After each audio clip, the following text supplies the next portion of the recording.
Ya Mas. Mergo saiki wis yuswa keduse wis yuswa 10 tahun.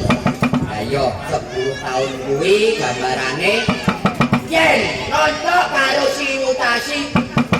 situasi ki mang gambarane siji karo nol. Tegese dosa. Dosa kuwi lek kabeh iki 10 iki kabeh kudu bareng-bareng. Yo sesarengan. Bareng-bareng mengko sinau bareng-bareng karo adik-adikku, karo adik-adikku kabeh. Yo ditepungke siji-siji. Iki mang derek tepung dari mana, Mbak? Mama, dari mana Mama? Dari Pandaan iki menghadir. Derek tekan kali betomik monggo mriki. Iki kali mboten kali nyanyi pokoke. Oh ya ngono. Uga matur nuwun karo sedulur. Karo sedulur karo kadang sing rawuh niki via online matur nuwun kali kadang sound system. Bapak niki mau lali. Pokoke disengkuyung kali karo kadang-kadang sound kali sistem.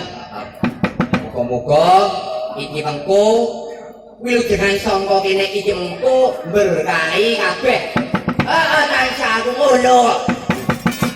Ngene Kang Kaji. Yo. Kajogo awake dhewe guyon iki mang saranane edukasi. Edukasi ya. Aku njaluk dongeng yen kahanan usia umur 10 tahun iki penemumu piye kok? Lek penemune blang-blang kuwi kabeh iku terinspirasi karo dongeng sebelum tidur cerita digambarane wayang. Gambarane wayang. Oh, gambarane wayang iki Bang. Lek bebasan karakter wayang sing wis dilakoni iki wayang apa kaya ngene iki. Ora beda sing wis dilakoni ana ing adeganane Mbok Kaji karo Pak Kaji Mang.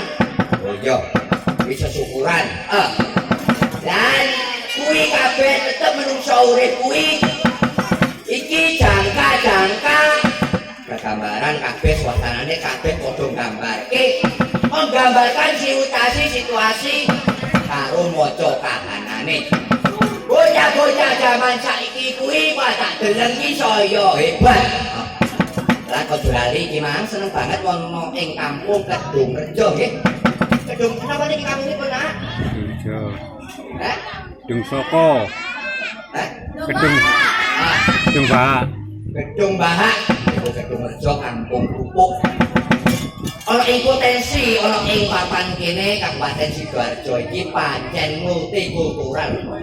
Heeh, bola-bali ngomong Sidoarjo iki kutha sing makmur. Biyen ana dedongengan, ora dongengan iki nyoto. Aja sering-sering dongeng ning ndelok kasunyatan gambarane yen ditonton iki makmur tenan ke Sidoarjo. Sidoarjo kota budaya, kota religi, kota santri, uga kota industri, uga kota pariwisata, kota budaya, uga kota olahraga, kota ramah lingkungan, dan yuk Sidoarjo kuwi kutha sak kabehane.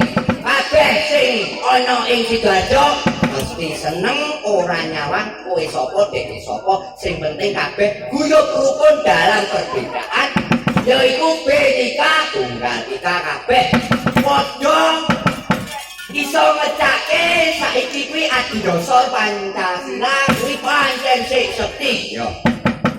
Lah niki mengko aja lali, aja mung kedeng-kedeng nek ngomong ya disapa siji-siji. Tak timbali iki karo adik-adikku. Yo, iki mung saguh. Saguh piye kok? Ngomongane saguh lho to. Iki kok aku bareng-bareng arep main home pimpa. Nah yo, saiki home pimpa kudu digelake. Dolanan layangan kudu digalake. Yo kaya gambaran, kaya kasti.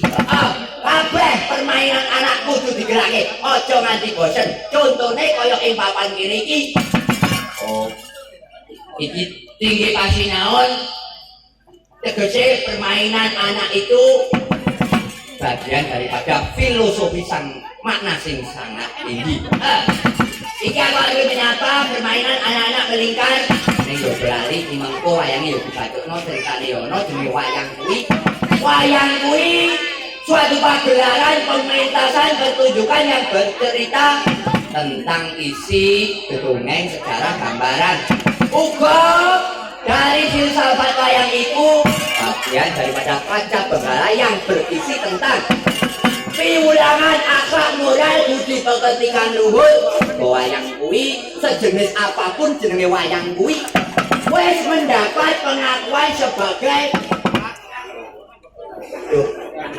ojo lali ngibadah sih. Iki ojo lali mengko ada. Saged ada nggih, Dik?